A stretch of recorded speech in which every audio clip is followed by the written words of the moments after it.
நீங்க எங்க சேனலை புதுசா பாக்குறவரா இருந்தா சப்ஸ்கிரைப் பண்ண மறந்துடாதீங்க. பெல் ஐகானை பிரஸ் பண்ண மறந்துடாதீங்க. அப்பதான் நாங்க புதுசா போற எல்லா வீடியோஸையும் உங்களால பார்க்க முடியும். தீக்ஷா ஒரு மல்டிநேஷனல் கம்பெனில வேலை செஞ்சுட்டு இருக்கா. அவ இப்போ 8 மாசம் பிரெக்னென்ட். அன்னைக்கு தீக்ஷா நைட் ஷிஃப்ட்டுக்கு போகணும். அதனால அவ ரெடி ஆயிட்டு இருந்தா. அப்போதான் திடீர்னு அவளோட மாமியார் கிட்ட இருந்து ஃபோன் வந்தது. அவங்க இப்படி சொன்னாங்க, இன்னைக்கு ஆஃபீஸ்க்கு போகாதமா, இன்னைக்கு கிரகணம். கர்ப்பிணி பெண்கள் கிரகணத்தன்னைக்கு வெளியில போகக்கூடாதுன்னு சொல்லுவாங்க. இந்த நேரத்துல கெட்ட சக்திகள் இன்னும் சக்திசாலி ஆயிடுமா. தீக்ஷா அவங்க சொன்னதை கேட்டு காலை டிஸ்கனெக்ட் பண்ணிட்டா. அப்புறம் தன்னோட பேக் எடுத்துக்கிட்டு வெளியில போய்கிட்டே இப்படி சொன்னா, எங்க மாமியாரும் இருக்காங்களே, அவங்க எந்த காலத்துல வாழறாங்கன்னே தெரியல. இது எல்லாத்தையும் அப்படியே ஃபாலோ பண்ணினா அவ்வளோதான், முடிஞ்சது சோலி. தீக்ஷா தன்னோட கார் எடுத்துக்கிட்டு ஆஃபீஸ்க்கு கிளம்பி போயிட்டா. அவளுக்கு ஏற்கனவே லேட் ஆயிட்டதால அவள் ஷார்ட்கட் எடுத்துக்கணும்னு நினச்சா.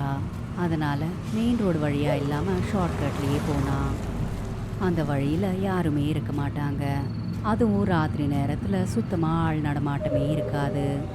இப்படிப்பட்ட ஒரு வெறிச்சோடி போயிருந்த சாலையில दीक्षा को अकेले इस रास्ते पर ड्राइव करते हुए डर तो लग रहा था, लेकिन समय बचाने के लिए और कोई रास्ता ही नहीं था। तभी उसने ऊपर आसमान की तरफ देखा तो पूरे चांद पर ग्रहण लग चुका था। अभी तक जो सड़कों पर रोशनी थी वो बिल्कुल अंधेरे में बदल चुकी थी। दीक्षा कुछ आगे गई तो उसके दोनों कानों में किसी बच्चे के जोर जोर से रोने की आवाज़ सुनाई दी। दीक्षा ने अपनी कार रोकी और दोनों तरफ देखते हुए कहा, यहाँ कोई बच्चा कैसे हो सकता है? इस तरफ तो कोई नहीं रहता।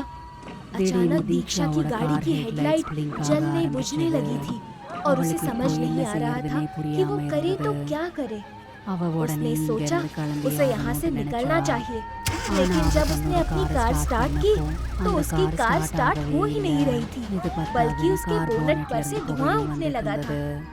दीक्षा ने घड़ी देखी तो रात के 12 बज रहे थे और अपना फोन निकाला और अपने पति अतुल को कॉल किया, लेकिन उसका कॉल नहीं लग रहा था।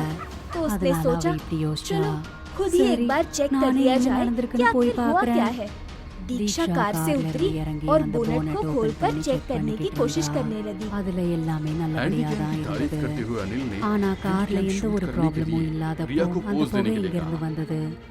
तभी उसे महसूस हुआ कि उसके पीछे कोई खड़ा है और दीक्षा ने पीछे पलट कर देखा तो एक औरत थी जिसने घूंघट कर रखा था और वो पूरे काले लिबास में थी। इससे पहले दीक्षा कुछ कहती है, उस औरत ने हाथ जोड़ते हुए कहा, मेरी मदद करो, मैं मुसीबत में हूँ। यार गाड़ी के सामने कोई आ गया था और टकरा गया, उसे जाकर देखना पड़ेगा। मेरा नाम मंजरी है, எனக்கு வேலை கொடுக்கறேன்னு ஆசை காமிச்சு சிட்டிக்கு बुलाया गया था और यहाँ पर लाकर मुझे गलत जगह ले आया गया, जहाँ से मैं बड़ी मुश्किल से अपनी इज्जत बचाकर भाग रही हूँ। எனக்கு உதவி பண்ணுங்க. அவங்க மட்டும் என்ன பார்த்துட்டாங்கன்னா அவங்க திரும்ப என்ன அங்கேயே கூட்டிட்டு போயிடுவாங்க. मेरा इस दुनिया में कोई नहीं है, मैं क्या करूँगी, कहाँ जाऊँगी? घर की काम कर लेती हो? उस औरत ने हाँ में सिर हिलाया। इसे काम की जरूरत है और मुझे भी तो एक काम वाली चाहिए। हमारी पुरानी काम वाली तो बस कुछ ही दिनों में काम छोड़कर जा रही है। ऐसी कंडीशन में मैं तो कुछ भी नहीं कर पाऊंगी। ठीक है, तुम मेरे साथ चल सकती हो। बाइक चलाते समय अचानक से बीच रास्ते में उसकी बाइक खराब।